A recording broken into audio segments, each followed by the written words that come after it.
जिंदाबाद. जंतर-मंतरवर आलो. ठीक आहे. सकाळपासून वाजतापासून आता 6:30 वाजले आहे घड्याळीत आणि आंदोलन चालूच आहे. पोट्टे अजिबात ऐकून नाही राहिले. आपण काही विद्यार्थ्याच्या बाईट घेऊ आणि त्यांना विचारू. नमस्कार. कुठून आहे तू? कहाँ से आप? कहाँ से? आप कहाँ से? पहले आप बताएं. आप किस चैनल से? कोई चैनल नहीं, मैं टीचर हूँ. पक्का? फिर ठीक है, पूछिए. सर हम भी मध्य प्रदेश से. मध्य प्रदेश से. क्या लगता है आपको ये प्रोटेस्ट में, क्या लगता है? किस बार में? हमें तो लगता है कि हमारी जीत होगी तभी तो हम बैठे हुए हैं. शाबाश. जीत हमारी होगी और ये सरकार पूरी चेंज करके रहेंगी. हाँ बिल्कुल, बदलाव. लोकतंत्र का मतलब ही है बदलाव. बिल्कुल. और जो 22 बच्चों ने जो अभी आत्महत्या की है, ठीक है, सुसाइड किया है, तो इनको न्याय मिलने के लिए प्रोटेस्ट जरूरी है और पूरा देश लूटना चालू है. अभी तो हम सिर्फ एजुकेशन सिस्टम के लिए बात कर रहे हैं. तो जैसे नीट पेपर लीक हुआ है, उससे 22 बच्चों ने सुसाइड किया है. इसके साथ साथ कई बार ऐसे स्टेट एग्जाम्स होते हैं, सेंट्रल के भी एग्जाम होते हैं कि पेपर लीक हो जाता है. महाराष्ट्र में भी टीईटी का पेपर फूटा है. तो पुणे महानगर. ओके टीचर एलिजिबिलिटी टेस्ट का. हाँ, मध्य प्रदेश में बहुत समय से व्यापक घोटाले चले आ रहे हैं. बिल्कुल.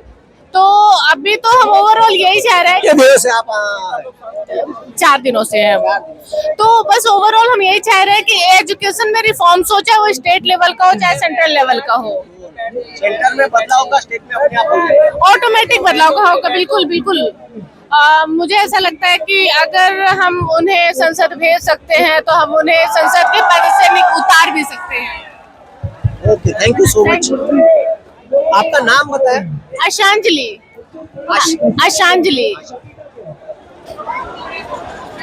नमस्कार. 8 सालेले वरुडवरून आला आहे. श्रीमान योगी छत्रपती शिवाजी महाराजांचं पुस्तक त्याच्या हातात आहे. तुझं नाव? ऋषिकेश पावडे. ऋषिकेश पावडे फ्रॉम वरुड. आणि आंदोलनात आपले महाराष्ट्राचे जे पोरं आहे, खूप पोरं आहे. इथं युपीएससी करणारे अनेक पोरं आहे जे इथं हजर झाले आहे. काय वाटतं तुले? राजीनामा घ्यायचा? ऑफकोर्स घ्यायचा. हा, दोघाचा घ्यायचा. पाहिजे. दोघाच आहे. नरेंद्र मोदीचाही पाहिजे आणि त्यांचा पण पाहिजे. आणि किती दिवसापासून आहे इथं? मी काल सकाळी आलो. जेव्हा लाठीचार्ज चालू होता तेव्हा मी संसदेपाशीच होतो. जेव्हा तो सुरू होता. अच्छा, तेव्हा संसदेपाशी होता का? हा, तिथेच होतो. बाकी सगळीकडे बंद केलं होतं. हा, म्हणजे संसदेपाशी पंतप्रधान उठून पळाला म्हणते 1:30 वाजता. लागूनच पाहायला होतो. आम्ही 12 वाजता तिथे होतो. जेव्हा लाठीचार्ज होऊन राहिला होता, जेव्हा टीअर गॅस फेकून राहिले होते, तेव्हा त्याच्या अर्ध्या ते पाऊण घंट्यानंतर संसदेमधून मोदी फिरून गेला. गोळीबाराचे बी आदेश दिले होते म्हणते. ठीक आहे. आमच्या समोर गन लोड झाले होते सर. हो, आम्ही तिथून सुखरूप निघालो. थोडस ते लाठीचार्ज झाल्यामुळं बॅक साईडला गेलो. आपलं यशस्वी झालंय. काल जर मी म्हणतो राहुल गांधींना 200 खासदार आणले असते ना, मोदी अमित शहा उठून पळाला असता. सरकार पडलं असतं सर. तसा तर तसाच उठून पळाला तो. सरकार पडलं असतं. मी आता सरकार पडण आणि पडल्याशिवाय आपण इथून हटायचं नाही.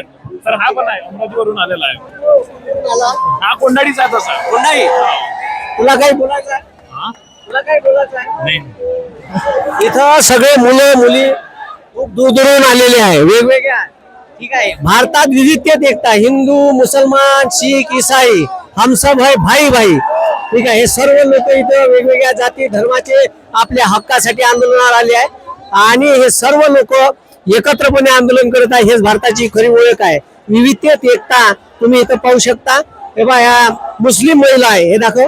मुस्लिम महिला हवा घालून राहिल्या मुलांना. काल एक मुस्लिम पुरुष होते जे हवा घालत होते. ठीक आहे. धन्यवाद. जय हिंद, जय महाराष्ट्र.